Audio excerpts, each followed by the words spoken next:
Second point क्या है, कुल संपत्ति और ऋण अनुपात। ठीक है, हम लोग इसमें देखेंगे इस अनुपात के अंतर्गत कुल संपत्ति का ऋण के अनुपात ज्ञात किया जाता है।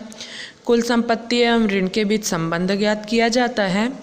इस अनुपात को ज्ञात करने का मुख्य उद्देश्य दीर्घकालीन ऋणों को उपलब्ध सुरक्षा सीमा की माप करना, अर्थात यह सुनिश्चित करना कि संपत्तियां किस सीमा तक ऋणों को सुरक्षा देती है।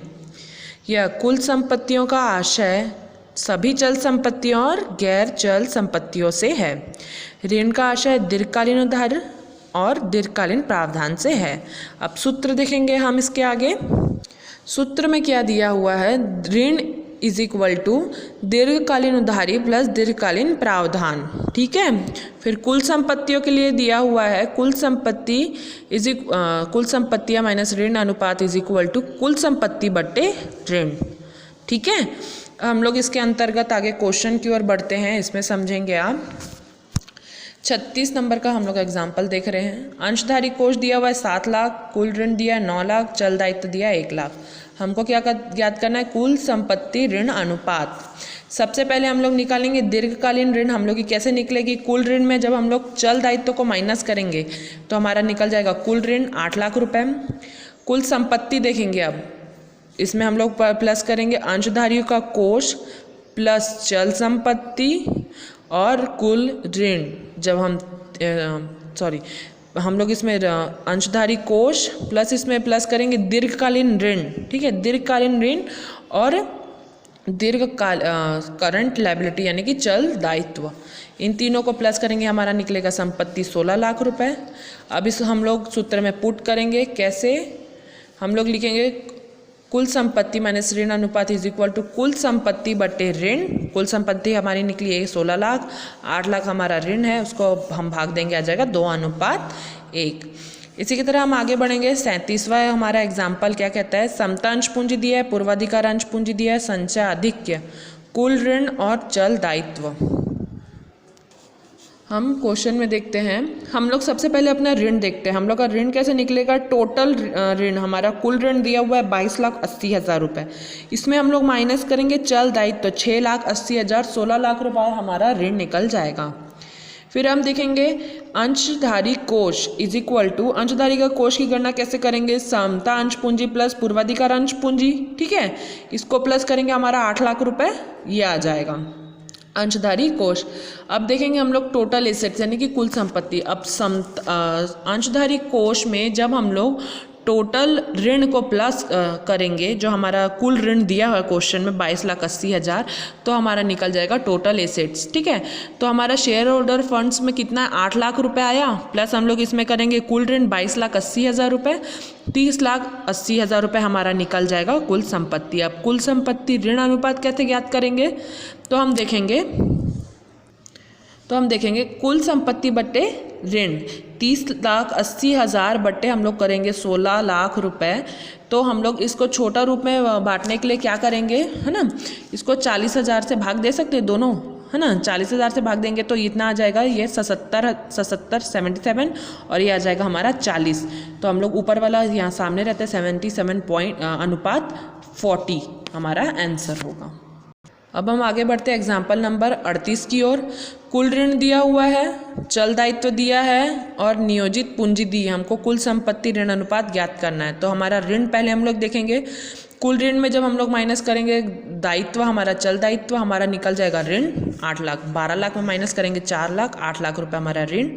अब संपत्ति देखेंगे, संपत्ति में कैसे, अंशधारी का कोष प्लस चल दायित्व, हमारा ये सूत्र होता है। तो अंशधारी का संपत्ति पूंजी विनियोजित पूंजी हम लोग की दी हुई है कितनी, 12 लाख रुपए। हम लोग इसमें प्लस करेंगे चल दायित्व 16 लाख रुपए, हमारी संपत्ति आ जाएगी। हम लोग इसको सूत्र में पुट करेंगे तो टोटल एसेट्स में आएगा 16 लाख रुपए बट्टे ऋण में आएगा 8 लाख रुपए, 2:1 हमारा उत्तर आ जाएगा। ठीक है, इसी की तरह अब देखो एग्जाम्पल नंबर 39। ऋचा लिमिटेड के निम्नांकित चिट्ठे से कुल संपत्ति ऋण अनुपात ज्ञात कीजिए। इसमें आप लोगों का यहाँ पर दिया हुआ है कुल संपत्ति। जब हम लोग देखेंगे तो यहाँ पर टोटल संपत्तियों का दिया हुआ है 17,50,000 रुपये। ठीक है, निकाल के दिया हुआ है। और हम लोग देखेंगे हम लोग का ऋण हम लोग को किससे निकलता है, दीर्घकालीन प्रावधान प्लस दीर्घकालीन हम लोग जब करते हैं उधारी। तो दीर्घकालीन उधारी दी हुई है नहीं, तो दीर्घकालीन उधारी दी हुई है, हाँ 5 लाख रुपए, प्रावधान नहीं दिया हुआ है। तो जब 17,50,000 बट्टे 50,000 करेंगे 3.5:1 हमारा उत्तर आ जाएगा। ठीक है, अब हम लोग आगे बढ़ते हैं स्वामित्व अनुपात की ओर। क्या कहता है हमारा स्वामित्व अनुपात? इस अनुपात में स्वामित्व कोष तथा कुल संपत्तियों के संबंध में माप की जाती है। इस अनुपात को ज्ञात करना कि संपत्तियों के कुल मूल्य में स्वामी का अंशदान किस सीमा तक होगा। इसका सूत्र है स्वामित्व अनुपात = स्वामी के कोष बट्टे कुल संपत्तियाँ। ठीक है, तो अब हम देखते हैं क्वेश्चन की तरफ। हमारा एग्जाम्पल नंबर 40 क्या कहता है, निम्न सूचनाओं में स्वामित्व अनुपात की गणना कीजिए। समता अंश पूंजी दिया है, पूर्वाधिकार अंश पूंजी, संचय आधिक्य दिया है, गैर चालू संपत्ति दी है और चल संपत्ति। अब हम लोग कुल संपत्ति निकालेंगे। ठीक है, हमारी कुल संपत्ति कैसे निकलेगी, गैर चालू संपत्ति प्लस हम लोग चालू संपत्तियां करेंगे, जितनी टोटल हमारी संपत्तियां हमारी निकल जाएंगी। अब हमारा गैर चालू संपत्ति का कितना दिया हुआ है, 22 लाख रुपए। इसमें हम लोग प्लस करेंगे चल संपत्तियाँ 14 लाख रुपए, 36 लाख हमारी कुल संपत्तियां निकल जाएंगी।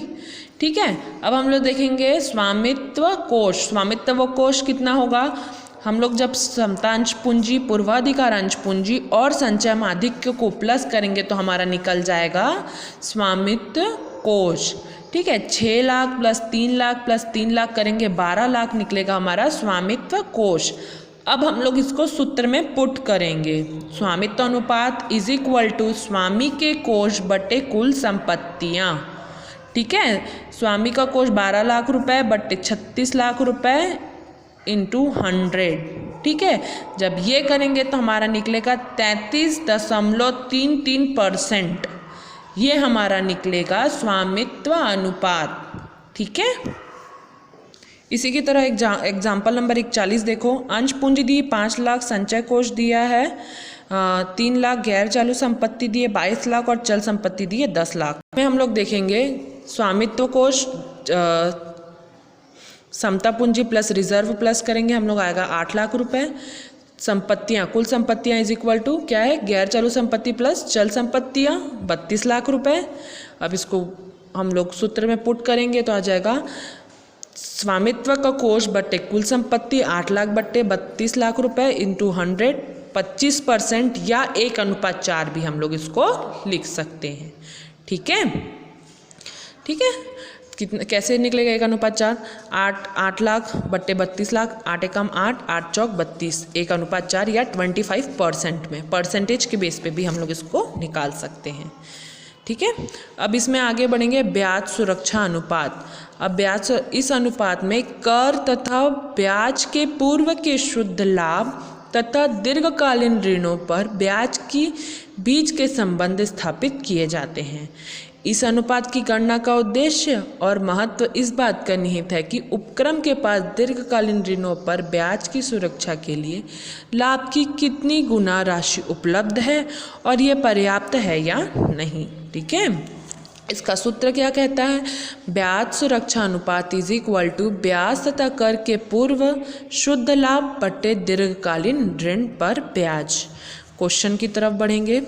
परेश लिमिटेड के दीर्घकालीन ऋण थे 20 लाख रुपए, वर्ष में इसका ब्याज था 2,50,000 रुपये। कर तथा ब्याज के पूर्व का लाभ 10 लाख रुपए था। सुरक्षा ब्याज अनुपात ज्ञात कीजिए। तो सुरक्षा ब्याज अनुपात = ब्याज तथा कर के पूर्व शुद्ध लाभ बटे दीर्घकालीन ऋण पर ब्याज। हमारा कितना था, कर के पूर्व ब्याज कर तथा ब्याज के पूर्व का लाभ 10 लाख बटे हमारा ब्याज कितना है 2,50,000।